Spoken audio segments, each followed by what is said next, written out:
안녕하세요, 가치환입니다. 8월 20일 수요일 국내 시장이 마감됐습니다. 자, 오늘은 결과적으로 오전장에 비해서 오후 시장에는 의미 있는 반등이 나왔던 하루였습니다.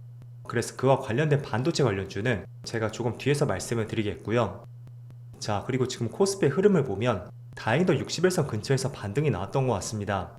코스피는 마이너스 0.6%로 마무리가 되었지만 장중한 때는 거의 마이너스 2%까지도 그 이상의 낙폭도 있었습니다. 그래서 그걸 비교해보면 오늘은 그나마 오후장에 그래도 선방하지 않았나 라는 생각을 해볼 수가 있습니다. 자, 그리고 코스닥도 비슷한 흐름이었죠. 하지만 마이너스 1.3%로 코스피보다는 비교적 낙폭이 조금만 컸던 것 같습니다. 그리고 시총 상위 종목들을 보면 오늘은 반도체 관련주 안에서 두 종목의 흐름이 나뉘었고요. 그리고 두산 에너빌리티 장중한 때 14%의 폭락이 나왔습니다. 하지만 종가는 저점에서 10% 올라오면서 저점 매수가 정말로 크게 들어왔고요. 그 외에는 2% 이상 크게 빠진 종목은 없는 것 같습니다. 그래서 오늘은 전반적으로 조선, 원전, 방산, 그리고 HBM 관련주, 그동안 시장 주도주였죠. 이런 종목들의 낙폭이 조금 크게 나왔고요. 또 코스닥은 보시는 것처럼 코스피에 비해서는 전반적으로 낙폭이 조금 더 깊게 나왔던 것 같습니다. 그리고 코스피의 수급을 보면 오늘은 이틀 연속으로 기관에 많은 수매수가 들어왔고요. 다행히도 외국인의 물량을 많이 상쇄시키는 역할을 했던 것 같습니다.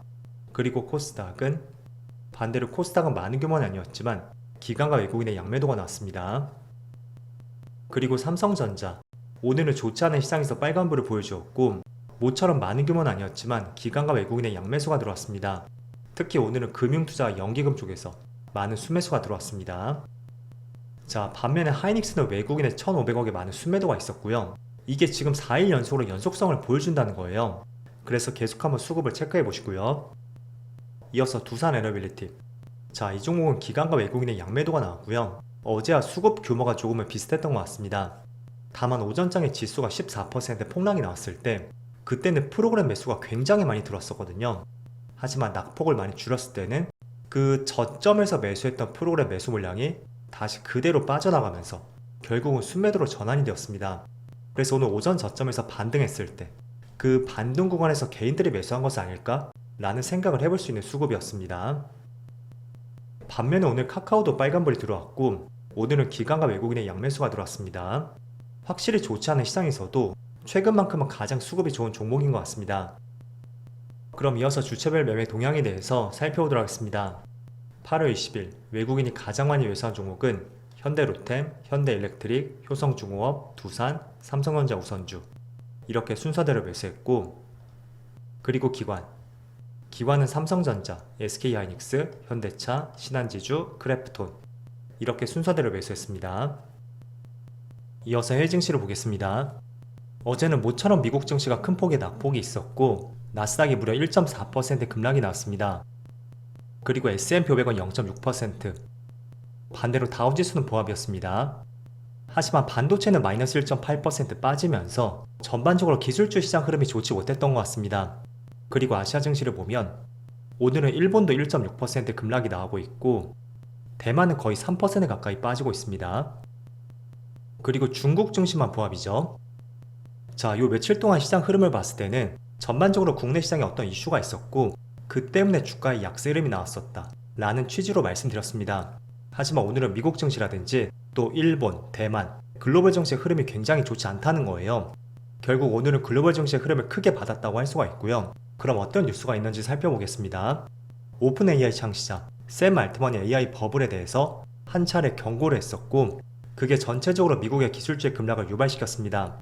엔비디아가 무려 3.5% 급락이 있었고 또 최근에 떠오르는 기업이죠. 팔란티어는 무려 10% 가까이 빠졌습니다.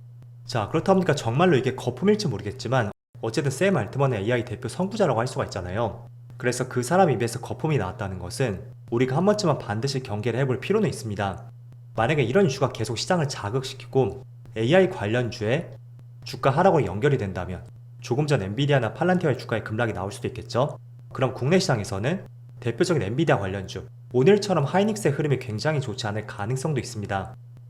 자, 그래서 지금 하이닉스의 주가를 보면 최근 한 차례 반등을 시도했지만 다시 한번 직전 저점까지 주가가 크게 밀리게 되었고요. 반대로 또 삼성전자는 오늘처럼 시장이 좋지 못한데도 불구하고 나름대로 준수한 흐름이 나오고 있습니다. 자, 결정적인 차이는 이건 것 같아요. 뭐 하이닉스가 더 많은 악재가 있다기보다는 그동안의 주가가 많이 올랐었는지 저는 그 부분에 많은 포커스를 맞춰보시면 좋을 것 같습니다. 자, 주봉상으로 볼게요. 삼성전자가 최근에 반등을 하고 있지만 사실상 바닥권에서는 지금 30% 정도밖에 오르지 못했습니다.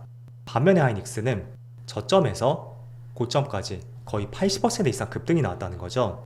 자, 4월부터 시장 흐름이 너무나 좋았잖아요. 그 안에서 이런 종목들은 크게 반등이 나왔다면 상대적으로 삼성전자는 반등에 대한 시동이 조금은 늦게 걸렸다고 할 수가 있습니다.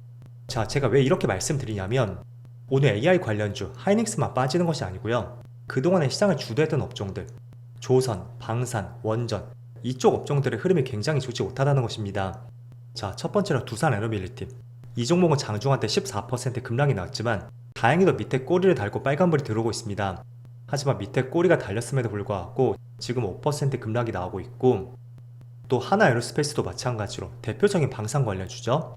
오늘은 지금 2% 빠지고 있지만 전날에는 무려 6.8% 급락이 나왔습니다. 그리고 하나오션도 마찬가지예요. 어제는 3% 가까이 빠졌었고 오늘도 4% 가까이 빠지고 있습니다. 자, 그리고 지금 거래대금 상위 종목들을 보더라도 전체적으로 하락하는 상위 종목들을 보면 조선, 방산, 원전, 그리고 HBM 관련주 이런 업종들이 보다 많이 빠지는 것을 볼 수가 있습니다. 그래서 제가 드리고 싶은 말씀은 두 가지인데요. 첫 번째는 자, 지난주 목요일이 옵션 만기일이었습니다. 그래서 우리가 새로운 수급이나 방향성에 대해서 공휴일을 제외하고 어제부터 생각해 볼 수 있는 중요한 시점이었고 공교롭게도 이틀 연속으로 그런 흐름이 계속 이어진다는 것은 기관과 외국인의 여러 가지 재료에 대해서 한 발 물러나서 시장을 보는 것은 아닐까 라는 생각도 해볼 수가 있습니다. 왜냐하면 굵직한 이슈가 정말 많다는 거예요. 제가 일정들을 어제도 다 말씀드렸었죠. 그래서 그런 일정들을 앞둔 상황에서 그동안 시장에서 많은 상승이 나왔던 업종에 대해서 일단은 조금은 차익 실현해보자 라는 생각이 짙어졌을 가능성이 높다고 보고 있습니다. 자, 그리고 수급을 잠깐 보면요. 자, 공교롭게도 오전장을 보면 여기 파란색이 외국인이고 초록색이 기관입니다. 기관은 꾸준히 매수를 하고 있죠. 반면에 외국인은 약간 팔고 있긴 하지만 지금 현재 촬영 시점 1시 반을 기준으로 해서 마이너스 500억 정도. 절대적으로 기관과 외국인의 합계는 그렇게 낮지 않았습니다. 여기 나와 있죠. 현재 1시 반을 기준으로 해서 기관은 3,600억, 외국인은 마이너스 500억입니다. 그런데도 주가가 빠진다는 것은 자, 그럴 때는 우리가 선물을 한번 확인해 볼 필요가 있습니다. 자, 선물 시장의 흐름을 보면 지금 1시를 기준으로 외국인의 매수가 다시 들어오긴 하지만 특히 10시를 기준으로 해서 외국인의 매도폭이 굉장히 가팔랐습니다. 자, 조금만 뒤로 가볼게요. 자, 외국인의 순매도 규모를 보면 3,500억, 많을 때는 4,000억까지도 나왔을 거예요. 자, 이렇게 선물 시장에서 외국인의 매도 물량이 크게 나오면 현물 시장의 개별 종목들은 프로그램 매도 물량이 계속 나올 수가 있습니다. 그럼 선물을 급격하게 뺐기 때문에 프로그램 매도 물량도 빠르고 크게 나올 수가 있고 그에 동조해서 개인들도 주식을 던지는 상황들이 만들어질 수가 있다는 거죠. 자, 물론 코스피 시장에서 프로그램 매도가 나왔다고 해도 외국인의 절대적인 순매도 규모는 크지 않았습니다. 그거는 뭐 여러 가지로 해석을 해볼 수가 있는데 외국인도 개인 못지않게 단타라든지 스윙, 중장기 투자 이렇게 투자 성향이 굉장히 다르거든요. 그래서 일시적으로 프로그램 매도가 나왔을 때 지금 기관의 매수가 보이죠? 그걸 특정 기관에 매수했을 가능성도 있고 어쨌든 중요한 것은 선물 시장에서 외국인의 물량이 빠르고 크게 나온다면 그거는 알고리즘 매매를 통해서 기관과 외국인의 프로그램 매도가 나올 수도 있다. 이렇게 생각을 해보시면 좋을 것 같습니다. 그래서 저도 장중에 이 차트를 계속 보고 있거든요. 기본은 코스피를 놓고 보고 있는데 만약에 제 생각과 조금만 다른 방향으로 움직임이 나온다면 그때는 선물도 같이 보고 있습니다. 그래서 이런 부분을 한번 이해를 해보시면 좋을 것 같습니다. 자, 다시 하이닉스로 돌아와서 자, 우리가 지금 반도체를 바라보는 관점에 대해서는 긍정적인 시각도 있고 다음 주까지 몇 가지 재료가 있다 보니까 부정적으로 볼 수 있는 부분도 상당히 많은 것 같습니다. 다만 우리가 생각을 해야 되는 것은 지금 시총 2위 종목 하이닉스가 4개월 동안 주가의 상승이 나왔다는 것은 당연히 한 번쯤은 쉬어갈 수도 있는 그런 타이밍은 존재해야 되지 않을까요? 그래서 물론 이게 하이닉스뿐만 아니라 조선, 방산, 원전 모두 마찬가지라고 생각이 되고 지금 뭐 AI 거품론이 계속 나오고 있지만 그게 결코 주가의 고점을 얘기할 수 있는 하나의 방향성과 지표는 될 수는 없습니다. 그래서 어느 정도 참조만 하시면 좋을 것 같고 또 다음 주까지 여러 가지 재료들이 많잖아요. 그 재료들을 통해서 다시 한번 2차 상승이 나올 가능성도 충분히 있습니다. 뭐 엔비디아 실적 발표를 통해서 향후 앞으로 가이던스가 나오겠죠. 뭐 블랙의 수요라든지 또는 AI 산업은 여전히 거품이 아니다 이런 의견이 충분히 나올 수도 있고 또 잭스홀 미팅을 통해서 0.5%까지 모르겠지만 0.25% 금리 인하에 대해서 기대감을 키울 수 있는 그런 뉴스가 나올 수도 있습니다. 그리고 대주주 세제 개편에 대해서도 물론 지금은 기대감을 갖지 못하고 있지만 최근에 정부의 지지율이 계속 빠지고 있잖아요. 오히려 역설적으로 그런 부분이 저는 개인들이 원하는 방향으로 선회할 가능성도 있지 않을까? 라는 생각을 갖고 있습니다. 그리고 한미 정상회담도 반도체는 주요 의제 중에 하나입니다. 그래서 기대감을 가져볼 수 있는 그런 내용이 나올 수도 있고, 아무튼 저는 종합적인 의견은 그겁니다. 지금 기대감을 가질 수 있는 일정들이 많이 남아있지만 그렇다고 무턱 기대감을 갖기에도 어려울 수 있는 그런 위치잖아요. 때문에 4월부터 7월까지 주가에 많은 상승이 나온 업종이 있다면 일단 한 차례 수익 실현하고 다음 주까지는 시장을 관망해보자 라는 심리들이 충분히 시장에 많이 반영이 될 수도 있습니다. 그래서 그런 관점으로 지금의 시장을 바라보시고요. 또 하이닉스는 처음으로 60일선이 깨졌고 또 직전 저점까지 거의 근접하게 주가가 빠졌습니다. 물론 조금은 단기적인 투자 접근했었다면 밑에 저점이 깨진다면 일시적인 물량을 조금은 덜어내야 되겠죠. 하지만 그게 아니라면 어쨌든 무거운 종목이니까 주봉을 통해서 조금 더 넓은 시야를 갖고 한번 투자할 수 있는 관점을 가져보시면 좋을 것 같습니다. 일단은 주봉상으로 볼 때는 24년도 6월 고점, 그 고점에서 엄청난 거래량이 실렸었거든요. 그래서 개인적으로 24만원 구간, 거기는 강력한 지지가 될 수도 있으니까 조금은 길게 투자하시는 분들이라면 항상 주봉을 통해서 확인해보자 라는 말씀 드리겠습니다. 그리고 삼성전자는 제가 일봉상의 추세를 말씀드렸죠.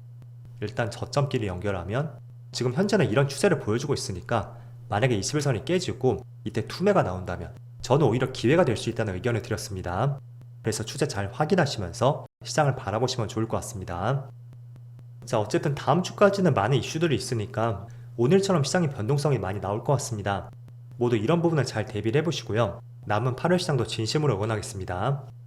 그럼 편안한 저녁 되시고요. 저는 내일 영상에서 다시 찾아뵙도록 하겠습니다. 감사합니다.